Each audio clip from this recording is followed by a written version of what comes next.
Grand Littoral TV, bonjour à toutes et à tous et bienvenue en ce mardi 13 février dans cette nouvelle édition préparée par l'ensemble de la rédaction. Avant toute chose, vos prévisions météo, c'est d'abord une matinée fraîche mais ensoleillée qui est annoncée dans la région. Puis le ciel va se couvrir par l'ouest assez rapidement, les nuages reprendront le dessus dès la mi-journée et cet après-midi. Le littoral sera donc le premier concerné avec même quelques flocons de neige possibles près des côtes. Cela restera évidemment à confirmer avec nos prévisions météo et nos partenaires de la chaîne météo juste après ce journal.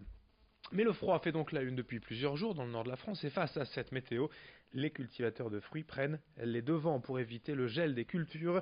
Souvenez-vous l'an dernier, dans la nuit du 19 au 20 avril, dans certains vergers des Flandres, le thermomètre était descendu jusqu'à moins 5 degrés. Or, quand les arbres sont en fleurs, le gel est un ennemi redoutable.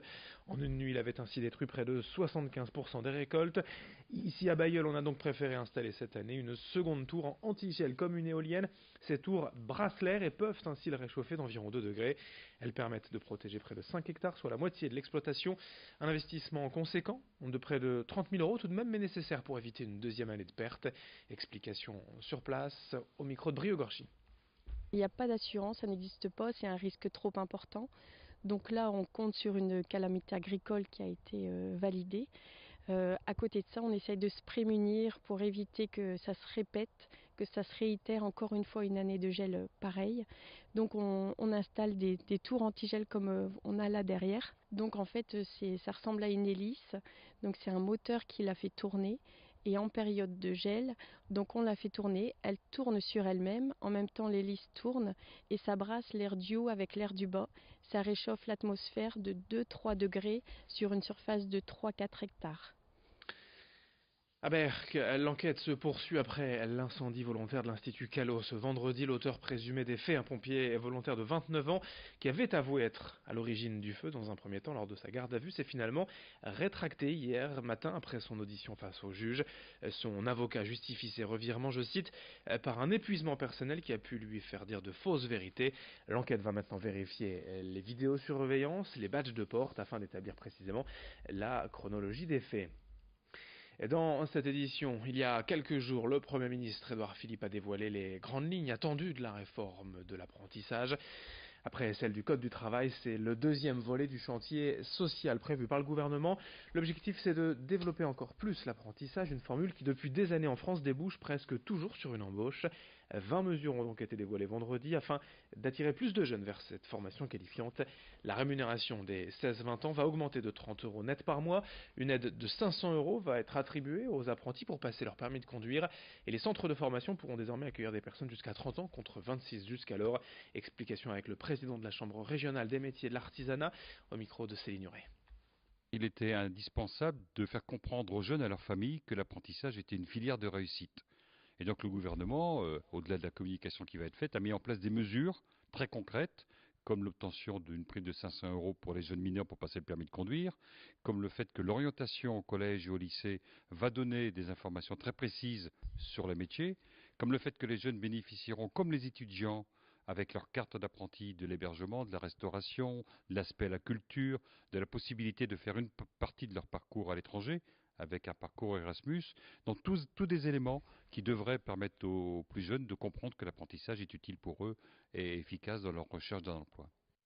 Et notez à ce propos que des portes ouvertes sont organisées dans les centres de formation les 14, 15 et 17 février partout dans la région, dans la métropole lilloise mais aussi à Saint-Omer, Dunkerque, Calais et à Boulogne. Toutes les infos sur internet cfa.ac-lille.fr. En bref, dans ce journal, des lots de jambon dits supérieurs de marque Casino, Monoprix, Le Fouet, Grand Jury, encore Carrefour seraient contaminés par des listeria et font l'objet de rappels de la part des supermarchés depuis la semaine dernière. Annoncé hier le magazine 60 millions de consommateurs. À Boulogne, la Voix du Nord annonce que le groupe Findus prévoit d'embaucher 39 personnes cette année. Le site de production de poissons panés notamment devrait ainsi augmenter sa capacité de production, passant de 206 à plus de 240 salariés cette année. Dans le reste de cette édition, le grand angle de la rédaction est un anniversaire à Calais pour les 7 ans de Radio Mixflore, cette web radio à l'audience nationale. Les animateurs calaisiens se sont lancés un défi de taille, tenir 35 heures non-stop en direct de vendredi midi à samedi 23 heures, le tout sans dormir. Reportage avec les animateurs sur place signé Corentin Escaillé. Tenir 35 heures de direct, voilà le défi un peu fou que se sont lancés les animateurs de Radio Mixflore, une web radio calaisienne. Le défi promet d'être difficile, en plus de devoir prévoir le programme pour 35 heures d'antenne en continu, il faut réussir à rester éveillé pendant un jour et demi. On a bien briefé l'équipe, on a vu un médecin et du coup on a fait les sortes, on a fait en gros des petites choses qu'on va devoir prendre pendant les 35 heures. Donc c'est-à-dire que de l'eau, on va pas boire de café parce que c'est bon à court terme mais pas long terme. On va manger sainement. Enfin voilà, c'est tous des trucs qu'on a appris pour essayer de tenir longtemps quoi. Concernant l'émission en elle-même, 4 mois de travail ont été nécessaires afin d'aborder ces 35 heures de direct de manière sereine.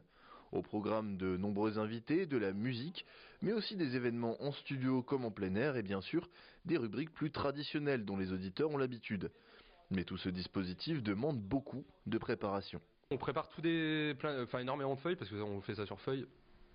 Plein de feuilles avec chaque heure à laquelle correspond un invité. Et on va faire comme ça, comme on avait fait déjà aux 24 heures, on avait fait 24 heures en 2016 il y a 2 ans, et on avait préparé tout sur feuille. Par exemple, on démarre cette année à midi, ce sera par exemple midi 13h tel invité avec telle rubrique à faire dans l'heure, et je crois qu'on va faire comme ça. Rendez-vous donc le 16 février prochain en direct sur la web radio, sur YouTube ou même sur place à Calais pour assister à cette performance hors du commun. Et bien sûr, dans la bonne humeur.